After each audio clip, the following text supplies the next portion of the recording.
welcome to the Hunter site. So here's what you would do to create your Rocksprings co-op. So when you create an account, whether free or premium, your homepage will be like this. Obviously you won't have pictures. You can change this photo to whatever you want, edit cover. You can change this photo. Anyway, you can play around with this stuff, give notes, all that later. But essentially, to keep this video short, I'll go straight to the point. So you'd come over here, create a club. Name it whatever you want. We'll call it Rocksprings Co-op. Any notes you want to put in there, you can for the group. Once you create the club, then the name pops up right here. Click on it. Again, you can edit the cover, put additional notes. This would be like your rules or management goals or anything like that that you would have as a group. Your invites, when you start inviting people, they'll come here. This is how you invite people. Click here, and then it says enter their user email, which is the username you use to sign up for the Hunter site.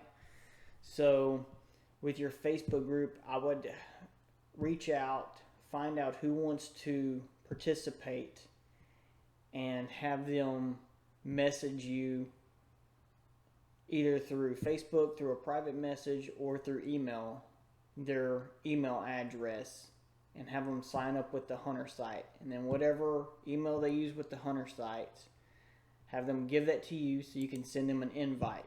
And then you would just strictly type in what their email is, and then boom, the invite is sent. And then it says right here, waiting for a response. So then when they log into their Hunter site account, right here, it would be where they can accept or decline it. So that's how that works. Anyway,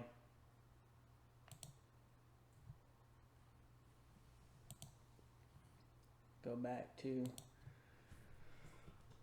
and then I put declined or whatever, so I can remove the invite. Anyway, that's how the invite process works. So basically, they need to sign up for their own Hunter site account, whatever email address they use to sign up, get that so you can send them an invite, and then they can accept.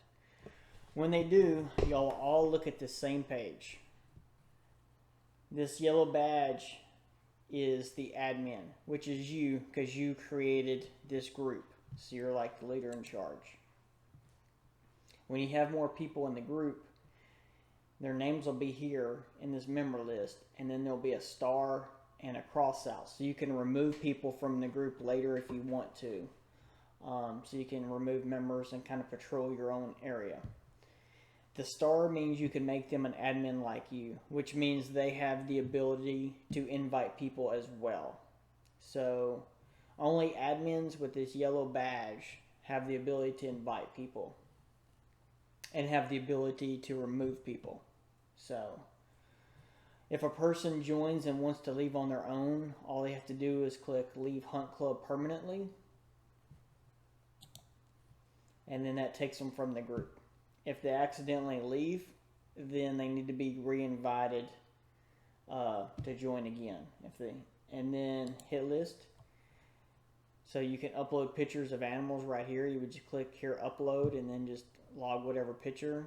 You can name the animal, whatever you want, the date, and any additional notes. Harvest data. You can log all your kills here, upload your grip and grin picture, additional notes, the date and time harvested, what stand, the age of the animal, what it was.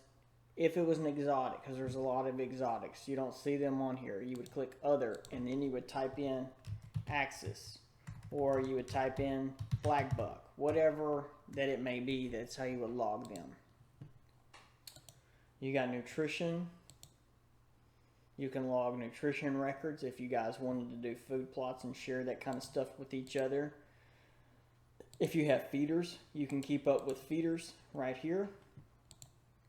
Mineral blocks, same thing, putting out minerals. And then feeder trends is a premium package that you would pay for. It wouldn't be included free, but feeder trends will show you your monthly consumption rate at each feeder. You can compare feeders for total consumption. Game photos, this is where your shared game photos would be. Each member can share photos and they'd be here for everybody to see. You have a community message board, so you guys can create and talk to each other and post like you can on Facebook, but this is your own private group. You can have a club map, and this is what it all starts with, and you just zoom in. There's 4 map styles, so you can change them out however you would like. I'm just zooming in.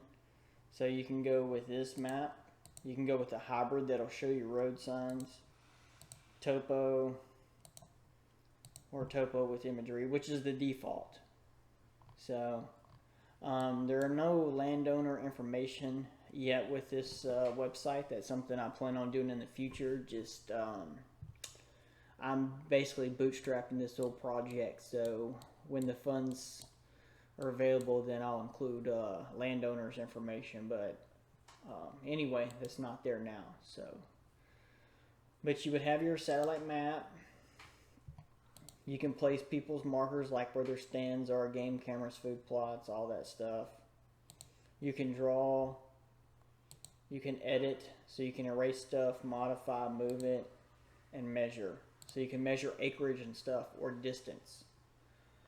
Anyway, it's a lot of tools. I'm trying to keep this video somewhat short. I'm already at 6.5 minutes. There are a lot more videos at the huntersite.com/tutorials. They go through each of these features and show a little bit more highlight, but this is basically how you would get started with your group. So I paused the video and I started back up. This is a hunter site test. Shows 11 members. As you see, there's not a yellow badge here, which means I am not an admin with this account I have. This Bryce Stone is another hunter site account that I created. Anyway, these are the people that are part of it. Then there is, see, I have no way to invite people because I'm not an admin. So this is what it looks like from a guest point of view. And as a guest, I can share photos and do everything else. So these are shared photos. That's what that looks like, what the group can do. These are shared records. If you shared food plot records or you shared your supplement like feeder records, you could look at feeder trends. Select a year and you can see how many pounds per month that you used in each feeder. You could do compare feeders. Change the year to 2018. That'll show you from January to September. This is how many pounds were used in each feeder.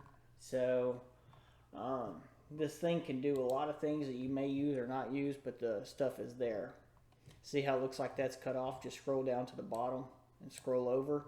And the weather is automatically added to each harvest record.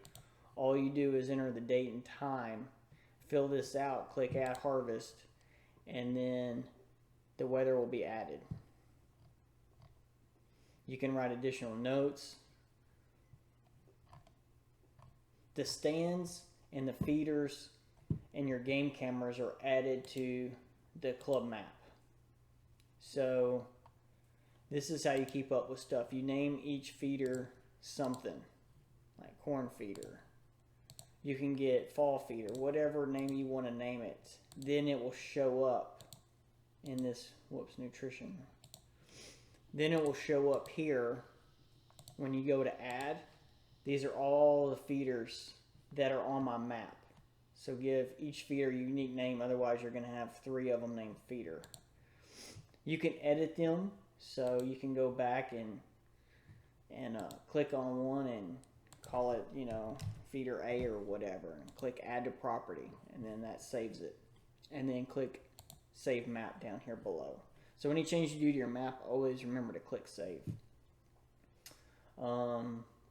Let's see. So you've seen nutrition stuff, how you can share harvest data. So this is important. You can also see harvest trends. Select a year. I want to see all the years that we've been managing. So it'll show you the age of bucks. It'll show you the amount killed, and it'll show you the total percentage of the bucks harvested and what age structure they are. Show you in a bar graph. Bucks versus doe. It'll show you 71% have been bucks versus 28% doe. So this would be a handy tool for a bunch of neighbors trying to keep up with their stuff. You can see who's killed what exactly out of the group. So that's just kind of nice to know. And again, sharing game photos. You have a message board so you guys can communicate with each other. You have your club map. You can use this how you want to. You can outline properties if you want, where you have feeders and stands, up to you. If you want to log a harvest data, you need to put your stands on the map and give it a name. Same thing with your game cameras, but that's for a different purpose I'll explain in another video. But anyway, that's how the basics work on keeping up with the group.